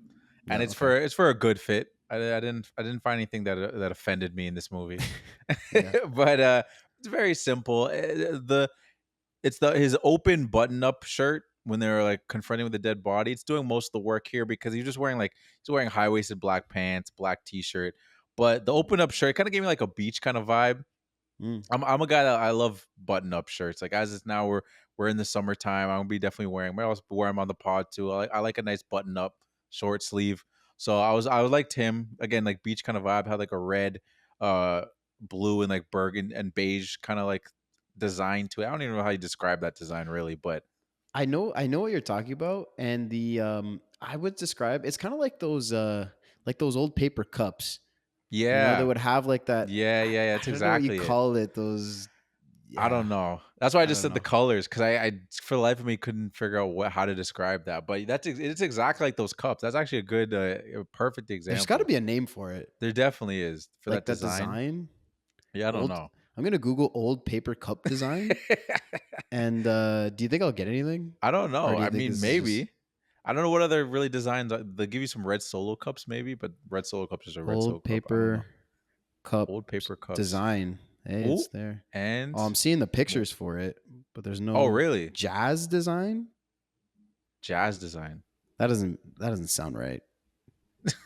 Is that 90s paper cup. It's just like 90s paper. Yeah, I okay? It's don't just know. they're putting a timestamp on it. Okay, but that was also that was supposed to be the 50s actually. Well, this isn't a paper cup. This is a shirt. See, This isn't a but paper cup. This they is got true. the cup design from Ace's shirt. Yes, that's exactly, and that's why it's my fit check, because that that fit was transcended. That just yeah, I don't know. It transcended the fashion industry. It made its way to To cups. cups. Yeah, exactly. So yes, that's exactly why it's my fit. Thank you Nice. for adding to that. What about you? Well, I added all What was that your because fit that check? is also my favorite fit in the movie. Hey, Yeah, I certified. was I was looking through. I almost picked Gordy's like just as he had the like the jeans, the red striped Hmm. shirt. I liked it with the Yankee hat. I talked about there was that like face out front shot of him like walking toward the Yeah, camera from the street. We got a good look at it.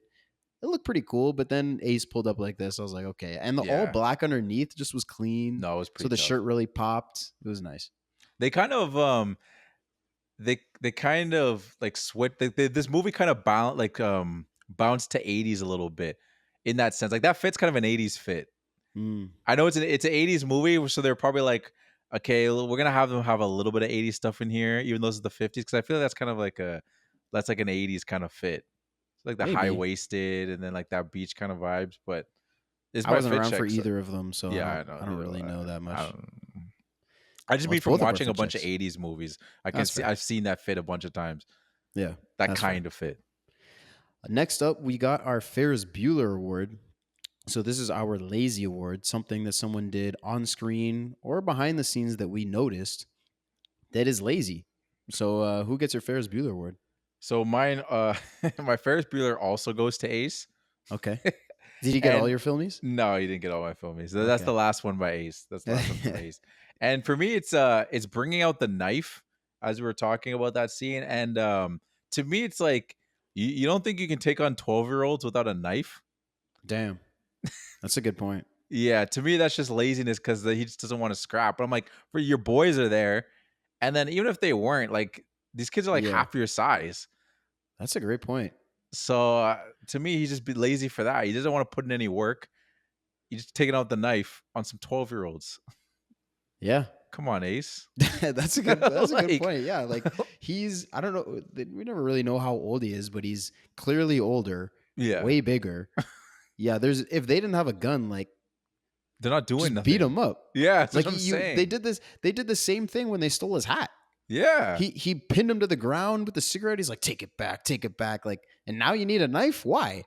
that's what I'm saying. Two of them already ran away. Yeah, that's true. It's just 2-on-2, and then your other boys are coming down. Why do you got to bring out the knife? To me, it's laziness. He doesn't want to put in any work. I just step away from the body. I don't want to fight you. Yeah, If anything, killing them's more work though. So I don't yeah, know, absolutely. Yeah, but 100%. Because then you got to deal with repercussions. If you it's beat what him up, you just beat him up. It is what it is. I'm It's just a good so point. so that's why I'm giving it to Ace. I like that. Thank you. What about you? Who'd you get your My favorite? yeah, my my Ferris Bueller goes to the judge of the pie eating contest. Okay. Because I was watching and bro, they took 6 bites of that and they're like done, and he pulled them away. Those pies were nowhere near being done, bro. Not even close. Like I don't know if you were looking that I closely, was. I bro. noticed that too. Not even close. And he's right there. Like they start the pie and he's right at the table. He's looking, he's checking. They say done and he pulls away. I'm like, there's still half a pie here. Yeah. Yeah. This guy is just not even. No, He just doesn't even care about his that job. really cheesed me actually. And I'm mad I didn't think of that as being because it cheesed me really much in the moment. And then Yeah, when I went back to try to find like a Ferris Bueller, that didn't come to my mind. But when it was happening, I'm like, bro, they're not even eating these not even close. pies. First of all, why do they have to go no hands? I don't understand That's that. just. I think that's just a thing. That's a pie eating contest Okay, thing. but it's just so messy. They have pie over covering their entire face. Yeah. But one, yeah, my one, I was like, why do they have to have their hands behind their back? And two, it literally seems like they're just digging their face and they're taking like 3 bites. When they pop their head out, I'm still seeing pie. I'm still seeing all this crust. It Yep. feels like they're just breaking the barrier and then they consider that done. Yep. I don't I was understand. furious. I saw that and immediately I was like, "Yo." And if they didn't have a judge, then I'd be like, okay, who can I blame for Yeah, who's this? to Like, they say just, that he didn't finish? yeah, Yeah. maybe I would give the lazy word to the planning committee of this pie eating contest for not having a judge for that reason. But he's right there, and Yeah. he's just not doing his job. So he gets my lazy word. which is fair. It's a great pick. Next, we got our best quote. Self-explanatory. What was your favorite quote? Again, we talk about there's a lot of good There's a ones. lot of good quotes. Some that you can't maybe say, but Yeah, which is why I didn't go that route. I didn't yeah, go that route. I went with just a route that I just like. It's a line that just it's one of the closing lines that I thought okay. was really cool. That is from Gordy Hmm. when he says, "I never had any friends later on like I had when I was 12." Jesus, does anybody? I just thought that was a good line because then it just made me think back because obviously like when you're a kid and like you grow up, sometimes you kind of keep your friends from when you were 12 years old, but sometimes like you guys go to different schools and all that stuff. So like to me, I can't speak for everybody, but like to me there was like that fine period of like from me it was like kindergarten to grade 6. I had these specific friends, and then like I went to a different school for 7 and 8, and so did my majority all of my friends that were there went to different schools too. So I kind of had to make new friends. So Yeah. like to me, I can relate to that quote because it's like the friends I had from 7 and 8, and then when I went into high school, I came closer friends with like you and Jamari, completely different friends than I had when I was 12. So like when I heard that quote, it made me think back to those airhead stories, biking stuff like that. Those were completely different friends. So And we're that nowhere near as good as those friends, huh? I didn't say that. Hey, man, you said we know there's no friends like those 12-year-old friends, including me. Damn, Uh, damn. you're reading in between those lines. I never said that. I never said that. Hey, man, you're right. It's a great quote, and it is true. I mean, we've talked about just like it's the nostalgia. That's what Yeah. it is. Like, right? Like you just it was a different dynamic with those friends. Like when you were hanging out with those friends, you had no responsibilities. You had nothing to do. You just rode around on bikes, walked around, ate candy, cracked jokes, punched each other. Like you were just doing dumb stuff with these friends. There's just nothing else to it.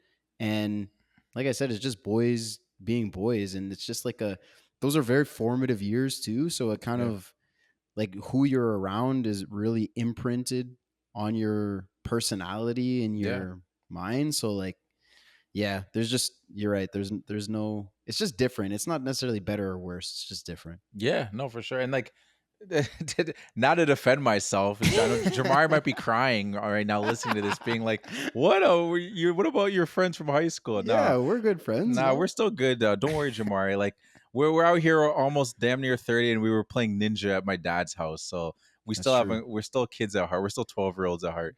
For That's what anyone we that did in high school. I mean, hey, at the start of high school, I was 13, I think. So Yeah, it's so only around one that, year yeah, we're off. around that So age. Still formative years. Like high school is absolutely, formative years too. Like for sure. elementary is formative, and then high school is just a different kind of formative. We're still Yeah, goofballs and all those little things that make us laugh and yeah. We still laugh still at. made mama jokes and Exactly. punched each other, and yeah, we still did all that stuff. Ball gazer, all the great stuff. Yeah, This sick isn't gonna get. balls, Yeah, sick exactly. balls. But what about you though? What was your favorite quote? My favorite quote was just one that made me laugh the most, and no surprise, it goes to Vern. Yeah. And it's when they realize they have no food and they're all like blaming each other, like, what, you didn't bring any food, you didn't bring any food, whatever. And Vern's like, what am I supposed to do? Think of everything? I brought the comb. Yo, because he has this comb. He's like, guys, don't worry, I brought a comb. Yeah. They're like, why the hell did you bring a comb? He's like, because when we find the body and we're gonna be in the newspapers, you want to look good, right? He's like, what? I got to think of everything. I have the comb. And then he loses it when they're Oh, yeah, crossing the no, train. He's like, yeah. "Oh man, I lost the car." Like this car, bro. Vern was literally killing me this whole movie, Oh my bro. god, no, he was great, man. Yeah, the comb bit was hilarious too. And like, I felt a little bit when he dropped the comb. I was like, oh man, I was like, that's his man, bit. yeah, that's his thing. It's so funny because Teddy's like, dude, you don't even have. He just has like the straight spiky Yeah, hair. They're like, why do you even have a comb? He's like, I brought it for you guys, man. And that's another thing. It's like, oh, Vern, yeah. And I was you thinking of brought the them, comb for man. your boys. Like, Yeah, what a friendship movie, man. oh, that's great, man. It's great, man. He's like, I want to make sure you guys look on camera. Yeah, because when he's like, you don't even have any hair. Just like he has hair. He has Yeah, he hair. has hair, just This not is just not combable combable. Yeah, I brought. What do you want me to think of everything? yeah. I got the comb covered, guys. What the hell? I can't be Oh worried about no. food. No, that's a great quote, Oh man. man, Vern definitely needed some love, so I'm glad you gave it to him on that quote because that was thank you, hilarious. thank you. Next, we got our Peyton Pritchard Award, our Mm. sixth man. So this is someone with a small role in the movie. Is someone that came off the bench, did the most with that small opportunity. Who's your six man? Uh, my six man goes to Lardass. Nice. Okay. I've said Lardass so many times in this podcast. I feel like Yeah. that's its own drinking game. Hey, it's a Stand By Me Yeah, podcast. You no, know, not say 100%. Ballardas. Yeah, no, I just find it's funny that that was his name. I'd laugh every time I say it. So you get that's Yeah. the 12-year-old in me. I'm just laughing There at you the go. name Lardass. That's So right. I had to get it in there again. To me, it was just the commitment to the revenge. Like part of Mm. me, it was just like I don't even know why he drank that entire thing of oil and then ate a raw egg. I was just like, why? I feel like there's a better way to induce vomiting. Yeah, that's that's what I'm saying. I'm giving it to him because the commitment to the bit. Like I'm gonna throw up, and I hopefully this makes other people throw up too. Because what if it's just you throw up and that backfires? Yeah, you got your get back on the guys, so so that was good. But yeah, his commitment to that bit, and there's a nice little funny story to throw in there. Like the movie goes flux from like has fluctuations from like it's being funny and then it gets serious, and this was like our little moment of like just being goofy and stuff like that. So I like that scene. It's not my best scene or anything like that, but I Hmm. had to give it to Lardass just because his commitment to trying to get his get back and then it coming through. So That's funny. Yeah, Lardass is my six man. that's a good pick. You're right. You're right. Pure commitment. He went for it. He didn't know that everybody else was gonna start puking. It was funny too because when Gordy, this is young Gordy who's narrating this. Yeah. He's like, and this guy started puking on him, and then he started puking on her, and then the mayor puked all over his wife's tits. And this is like Yeah. you have these little kids saying tits. Like I was like, Yeah. this is crazy. But that was a funny story. You're right. Like the movie did an awesome. I mean, I said earlier, like this movie also is just a fun movie. Like Yeah. if it didn't have that emotion, obviously it wouldn't be as good, but it Yeah. would still be a good time just For watching sure. these boys make fun of each other, tell dumb Yeah. stories, and do this dumb stuff. So the fact that the scene is even in there Oh is yeah. just funny.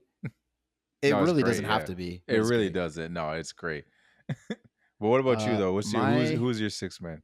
my six man, I have two people written down here, Oh shoot. and it's the casting directors. Oh, So okay. I'm gonna Yeah. name both of them. It's Janet Hershenson and Okay. Jane Jenkins. Yeah. So, but so I guess they're my sixth and seventh That's man. fine. They're coming off the We bench together. They yeah, no, always come off I the bench accept together, it. you know. I accept it. So yeah, the casting just because the Yeah. casting's perfect. Like I said, the quote that I said about Will Wheaton talking like we were the characters that we played. Yeah. I had it written down under this note to give credit to the casting directors, but I already said it. But just the four boys alone, perfection. Like Oh yeah. the casting is just perfect. All of them were Oh, great. it really is. Yeah, it's just like we those throughout the whole podcast we talked about just how authentic and great these guys' performances were. So like that's a well deserved sixth and seventh man. If we no, it's just we Yeah, can just say it's a I sixth man. cheated, or we'll just give it It's to not cheating. It's not Janet. cheating. Cause it's like one of those things where it's like it's the casting director. If there's multiple casting directors, like you want to give it love to that specific part, right? And Right. if they have multiple, and it's just like you can't ship one person out. You know what I mean? That's right. And we made up these filmies, so we can make up the Exactly. rules. Yeah. Exactly. And the person judging the filmies is the same guy that judged the pie eating contest, so he doesn't even give a shit. Yeah, So we're good. exactly. So we're good. Exactly. Next up, we got our best scene. What was your best scene? So my best scene was the reveal of the milk stealing, like the milk Mm, money stealing. So like when Chris and Gordy are talking, and because it's been mentioned a couple times, like oh he stole the milk money, which when I first heard Gordy's dad talk about like, oh, like that kid Chris stole the milk money. I don't know why. Like I laughed. I'm like, what? Like it didn't seem like that big of a deal. Like the fact that the dad is like, he's such a bad kid. He stole milk money. I'm like, how much money was it? Like to me, I was yeah, imagining milk money being like this small amount of money, and this little kid just like snagged it. I'm just like, to me, I was just whatever. like, it doesn't really seem Yeah. like that big of a deal, but it became like this over like this thing that kept getting mentioned. So then we get more of it, and he gives a reveal of like he's like, yeah, I did it, but I felt bad, and I gave it back to the teacher, and then I realized that like later on, like she didn't give it back, put the money back. I know she still had just like new clothes, like a new what was like a new New jacket skirt. or something, new skirt or something like that, and that's like when we got that reveal, I'm like, oh, that's messed up. And then it went even further because he was like, man, like you think like even like a teacher would do this to me, you know what I mean? And he starts crying and all emotional. I'm like, damn, man, like that the scene was like so powerful just to see him get so upset and him just talking about how like he doesn't want to be in this town anymore, man. Cause like to him it just feels hopeless. Like and I empathize with them because I was like, man, it probably is. It I can understand why it feels hopeless because like even when you're trying to be good, even the adult is not even like looking out for you. Like they're using you as like a scapegoat. Whereas like Hmm. in that moment, I was like, damn, man, like that's crazy. So that's why that was my favorite scene because it was I think to me it was one of the there's a lot of powerful scenes in this movie, but to me that was one of the it was the most powerful to me. Like I was empathizing with Chris a lot in that scene. Yeah, I mean, he even, you're right, it felt hopeless. He even says right at the end of the movie when they're going their separate ways, Gordy's like, man, you can be whatever you want. You Mm, can be whatever. And he says, yeah, sure. Like he's given up. He's like, because like you say, he even tries to be good. He tries to do the right thing, and the adult takes advantage of him, and he's like, oh, they're not going to believe that Chris Chambers gave the money back. You know, they're not. yeah, They're gonna. I can easily pin it on him, and everyone's gonna believe it. So and he, like I said, he talked about it earlier in the movie. He's like, a kid will get real messed up if they don't have someone looking out for him, and he has no one looking out for him. The adult, when he tries to, just takes advantage of him. You're right. Like Gordy, Chris, and Teddy all get their moment where they talk about their trauma. This is the heaviest one. yeah, I totally agree with you. This is a great scene. yeah. What about you though? What was your favorite scene? The exact same one. Hey, Dude. It's the same. certified. I had given it to the campfire scene, so Okay, like yeah, it's part of it. Like it's when yeah. this is when Vern and Teddy are sleeping, so Gordy and Chris have their one on one like heart to heart moment. Hmm.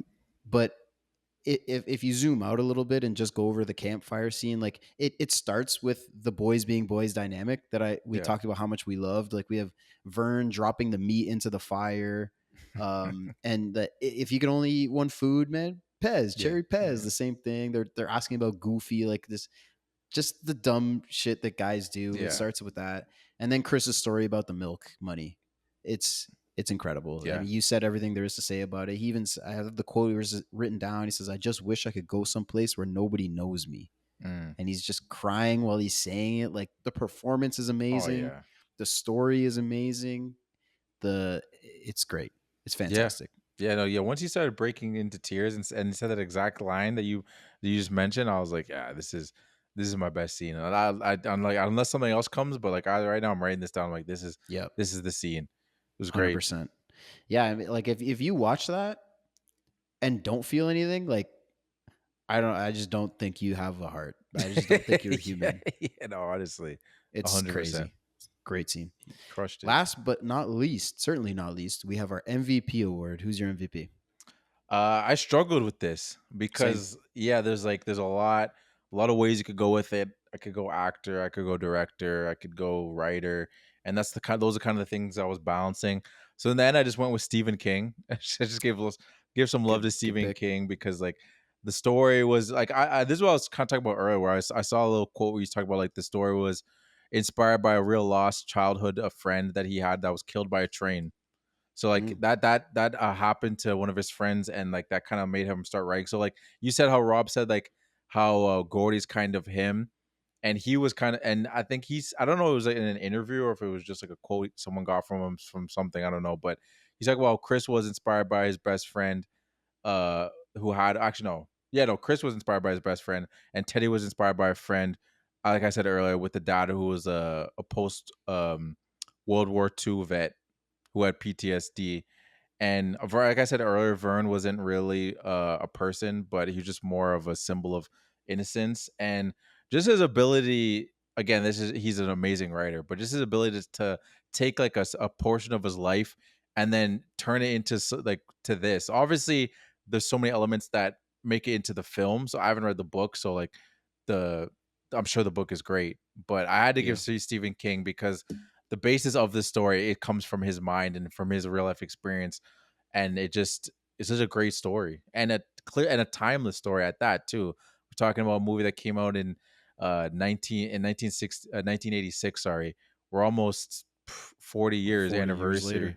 Yeah, and we're here talking about it and also talking about how it's still those kids felt somewhat similar to our childhood experience in the sense of like it tapped into boys will be boys kind of thing, and it's just done so well. Yeah, the Yeah. story is just so compelling, and obviously like the actors themselves, their strong performances add so much to it, but obviously it's the writing that plays such a big role into that. So I had to give Stephen King some love for that.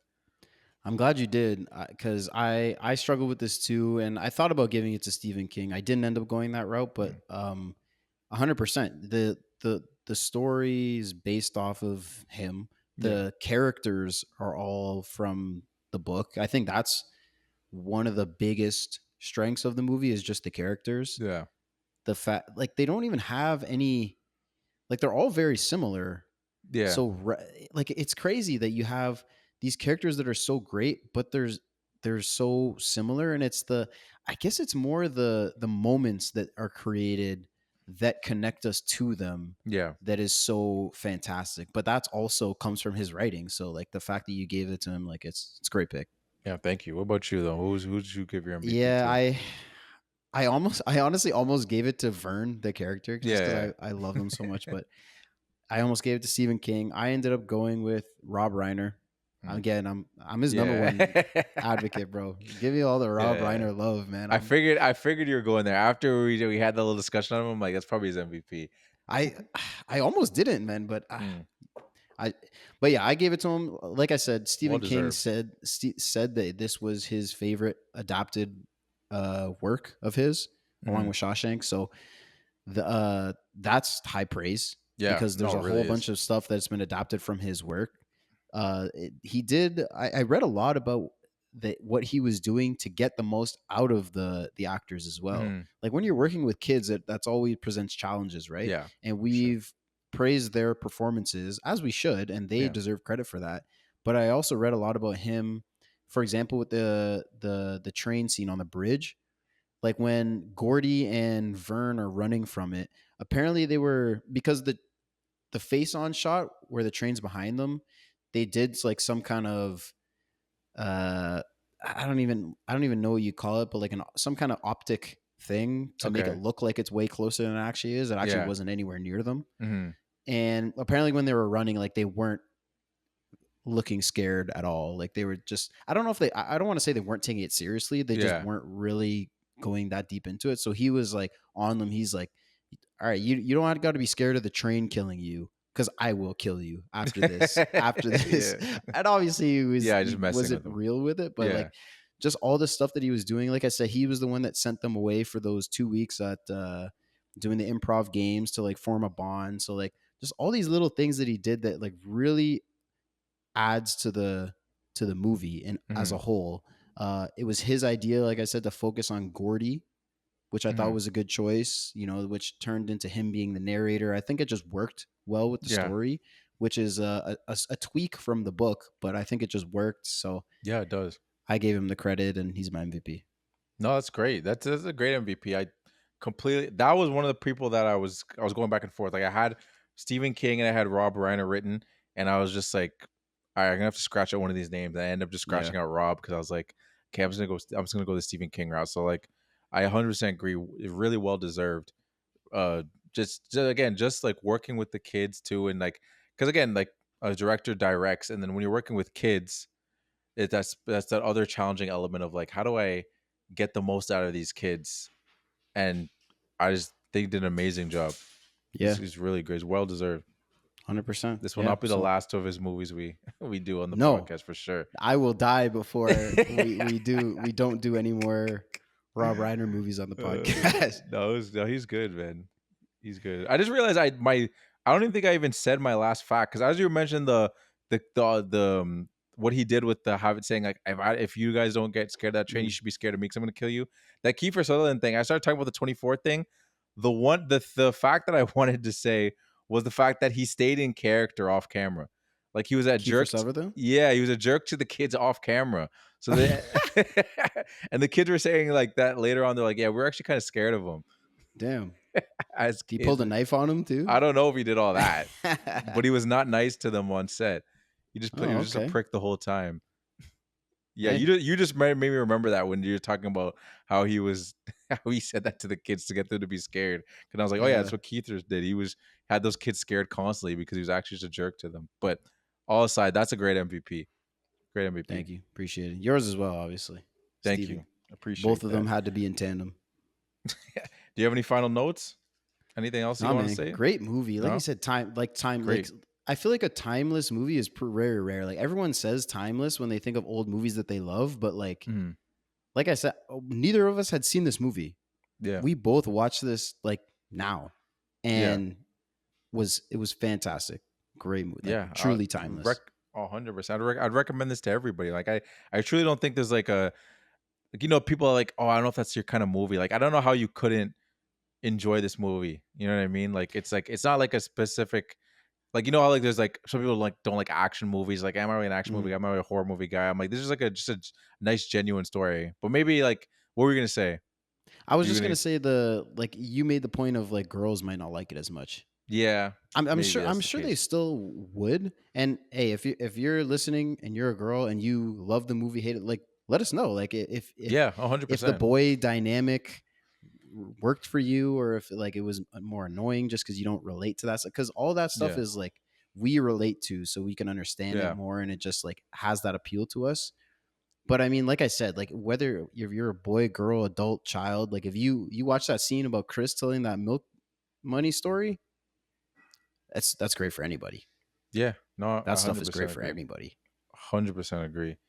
But that being said, two great MVPs. We got two certifieds, which is great. Nice. We're on a roll with that, yo. Yeah. We're We're cooking. connected, man. I don't remember the last time we had a show where we didn't have a certified, but that's good. That's gonna wrap it up for us. If you're new to the show and you want to join the conversation, with our family meetings like we did earlier in the show, you can follow us on Instagram, Instagram, TikTok at the Film Room Pod. You can find us on Spotify and on Apple at the Film Room Podcast, which should pop up. And yeah, if you leave a review, whether it's serious, goofy, funny, or just weird, we'll read it on the podcast. Like we love hearing back from the family. And how many stars, Scott? I always forget how many stars they should So give. do I. I think we'll accept the number of boys on the trip, Okay. including the dead body. Okay, there we go. We got there. Yeah.